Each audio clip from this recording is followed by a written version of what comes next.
छोरी हजुर दसैँ विशेष पक्कु बनाएर खुवा त।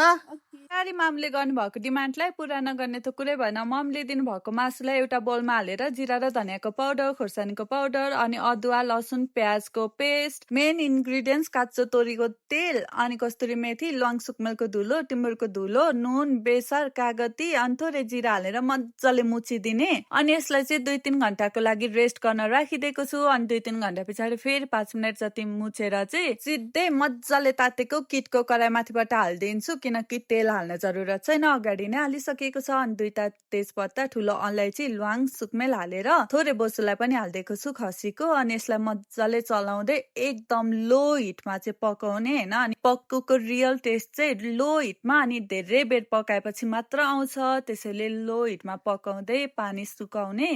पानी सुक्दै गएपछि चाहिँ यसको कलर पनि चेन्ज हुँदै जान्छ अनि बोसो पनि निस्किँदै जान्छ हैन। अनि यसको बिचमा यति झरझर झरझर बोसो भइराखेको हुन्छ हैन पाक्दै जाँदा चाहिँ। अनि ग्रेजुअली कलर पनि चेन्ज हुँदै हुँदै जान्छ। अनि करिब 1 घण्टा जति मैले पकाएपछि चाहिँ हाम्रो पक्कु लगभग रेडी भइसकेको थियो हैन। अनि सवरको फल मिठो हुन्छ भनेर चाहिँ यो पक्कुकै रेसिपीलाई भन्न पनि सकिन्छ हैन, किनकि जति धेरै टाइम लगाएर पकायो त्यति नै धेरै भित्रबाट सफ्ट अनि बाहिरबाट हल्का टाइट हुन्छ। त्यो चाहिँ एकदमै बबाल चुई टाइपको हुन्छ हैन, अति नै मिठो हुन्छ।